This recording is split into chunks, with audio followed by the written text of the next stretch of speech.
আজকে কোনো ফার্মিং নিয়ে কথা বলবো না, এক ফকিনির পুত নিয়ে কথা বলবো এবং ওই ফকিনির পুতের কমেন্টে আরও ৩ ফকিনির পুতের কথা বলবো যারা ওইটার মধ্যে আবার হা হা রিয়েট দিয়েছে।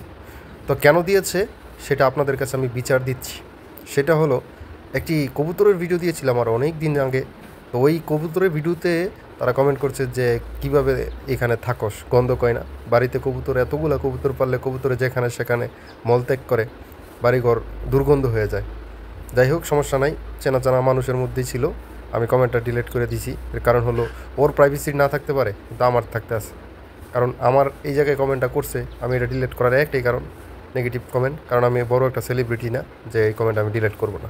হয়তো বা একটা বড় সেলিব্রিটি থাকলে লাখ লাখ কোটি কোটি ভিউজ হয়, সেখানে বিভিন্ন মানুষ আসতে পারে, কিন্তু এটা আমার চেনা জানা মানুষের মধ্যেই। যাই হোক, সমস্যা নাই। এই ফকিনির ফুট তোর উদ্দেশ্যে আমি কিছু কথা বলি, ঠিক আছে? শুনে রাখ। এবং যারা আরও তিন ফকিনির পুত তোরা এটার মধ্যে হা হা রিয়েট দিছস, কবুতর পালা, হাঁস মুরগি পালা, গরু পালা, ছাগল পালা, এগুলো যদি হয় ক্ষেত কাজ, তো তোর বাপ দাদারা কী আসিল এটা খোঁজখবর লইয়া একটু তারপরে দেখ। হ্যাঁ, খোঁজখবর লইয়া দেখ কী আসিল। অতীত ভুইলা যাইস না, কথা বুঝছ নাই?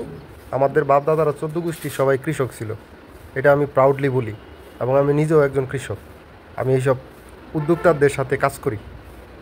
বৈশা বৈশা তো চাকরি করস, মাস শেষে বেতন পাস, টের পাস না কই দে কী আয় না আয়, কথা বুঝছ নাই? ব্যবসা বাণিজ্য কইরা, পরিচালনা কইরা একটা চালাইতি, দেশের অর্থনৈতিক অবস্থা ধরে রাখতি, তাহলে বুঝতে পারতি যে দুনিয়াটা কী। কবুতর পালা লাগে, মুরগি পালা লাগে না, ছাগল পালা লাগে না, গরু পালা লাগে না, হাঁস পালা লাগে, বুঝতি। করস তো চাকরি, পরের গোলামি, এর জন্য বুঝোস না। রেসপেক্ট করতে শিখ, বুঝছস? আমার আজকে তুই রেসপেক্ট করতি, আমি তোরে রেসপেক্ট করতাম। করস নাই, এই বিদায় তোরে আমি রেসপেক্ট করি নাই। একটা জিনিস মনে রাখিস, কাউকে যদি ইটকাল মারস তাহলে পাটকেল খাবি, একটা কথা আছে না? যাই হোক, এখন ব্রুডিং রুম কমপ্লিট। এখানে বাচ্চা নিয়ে নিব, ওইখানে বাচ্চা আছে 400, এখানেও নিয়ে নিব। আর আরেকটা কথা আমি তোরে বইলা দিই, ঠিক আছে? এই যে ভিডিও বসে বসে দেওয়াস না, এই ভিডিও করার জন্য মোবাইল কিনছি 41,000 টাকা দিয়া।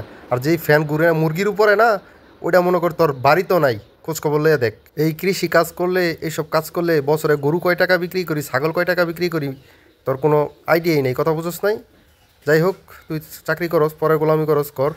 তোরে একটা শিক্ষা দেওয়ার জন্য এই ভিডিওটা তৈরি করছি, আমি জানি ভিডিও দেখবি। যাই হোক, আর কথা বাড়াইলাম না। আমার বন্ধু বান্ধব যারা আছেন তারা কিছু কমেন্ট করে দেন। যারা ভিডিও দেখেন, যাদের আমার ভিডিও ভালো লাগে, তারা অন্তত তারা কিছু বইলা যান এই ভিডিওতে, ঠিক আছে? আর ভিডিও কি তৈরি করবো কি না আপনারা জানাবেন।